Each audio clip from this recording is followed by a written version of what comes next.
Okay, good morning once again. Good morning. Yes, today we are going to, my accent I think a little bit is different, but I will try to modify as much as I can. But today we are going to learn about dissociation constants.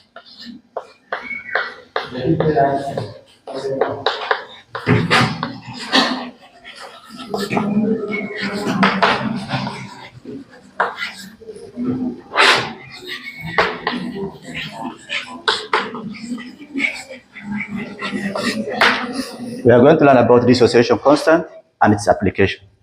So when it comes to dissociation constant, the word dissociation, from the word dissociation, let me not fall down. When, for example, you take a substance into a solution, you add a substance into a solution, this substance or a component dissociates. It dissociates into its components. So when it dissociates into its components, for example, a substance like AB, you add into a solution, it dissociates into A plus B. It dissociates into these things. So from this one, what are we learning? What we are getting is that this substance AB or this substance can be a kind of a solute. You add into a solution, it dissociates into its ions. It divides into its components. So from the same explanation, then you will be able to derive the meaning of dissociation. So dissociation actually is the extent to which a component dissociates into its molecules in a solution. That one is what is called dissociation. So dissociation constant, when it comes to dissociation constant,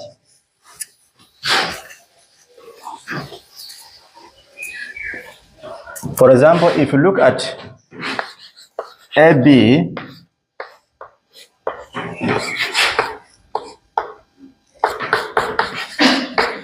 these substances, the Kd value of this one, which is now termed as the dissociation constant, is equivalent to what has already dissociated, which is this component,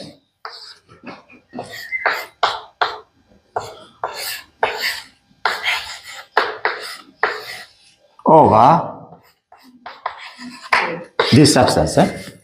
So this one is the Kd value. So what does it mean? The Kd value is equivalent to this one and this one. So in this case, in pharmaceutics, the Kd value, if the Kd value, for example, is becomes high, what does it mean? If Kd value is high. So we have already said that dissociation constant is the extent to which substance dissociates itself to its components. So when the Kd value is high, what does it mean, class? It's also? So it means that this upper part, it dissociates so much. It means that it has divided so much. So it means that when the Kd value is high, the dissociation is high. The dissociation is high.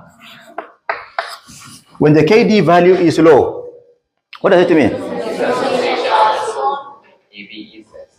So AB is. So remember that when this one dissociates, for example, if the value here is 5, for example, if the value here is 5 over 2, it means that Kd is high.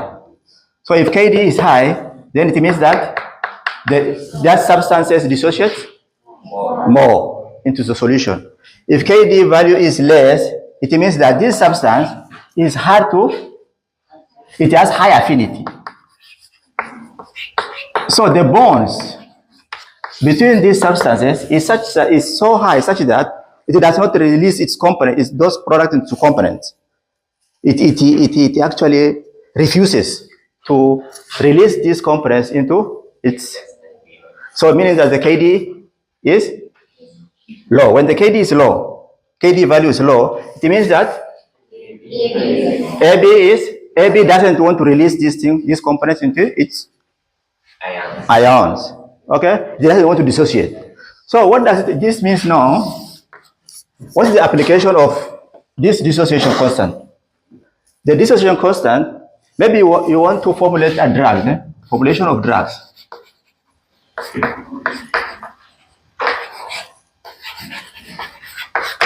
During formulation of drugs, for example, the KD constant or the dissociation constant will be able to be used during the formulation of drugs. How? For example, there are some drugs which are long-acting drugs. So when you are going to formulate a drug which is long-acting, for example, what are you going to look at? The KD value should be less. Should be less. Okay, I get the point. When you want to formulate a drug which is long-acting drug, for example, sustained release components, sustained release drugs. You want to take a drugs today, in the morning, and then you want to stay until evening. Instead of taking that drugs for maybe in the morning, afternoon, and then in the evening, you want to take a sustained release drug. So the KD value, you are going to look at the KD value, that is its application. The KD value should be less. If it is less, it means that drug will be, this drug will have a high affinity towards each other, such that its releasing ability is reduced, such that it is going to be released slowly into the solution, and it will be, maybe when it comes to application in the membranes of the human being, when you take the drug, a sustained release drug which has a low KD will be able to move slowly from the gut through the lumen to the blood, okay, so that its action will be prolonged. I get the point. Likewise, KD value, if KD value is high, maybe that one is short-acting drug. Short-acting drug. So it means that maybe you are going to take QID, you're going to take for how long? Maybe in the morning, the afternoon, in the morning, during the day, and at night also. So it means that the KD value is low. So what other application are you going to use? In for example, in the acid, for example, in a weak acid like this one, when it dissociates, another application, it dissociates into its ion. It dissociates into its ions.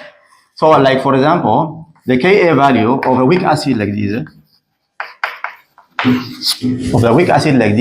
will be equivalent to the dissociates over this one. So this one is also the application of the weak acid. When it dissociates, you write in terms of Ka. So it is going to dissociate, and the Ka value will be this one. So by doing so, you will be able to also get the, like for example, if for example you take a weak acid like this one,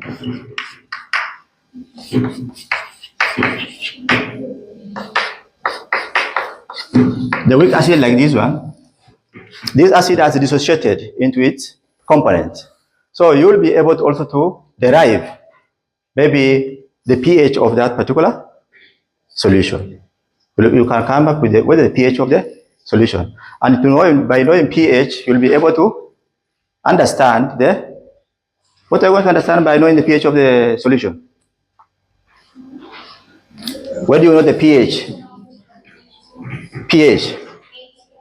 you'll be able to understand what? The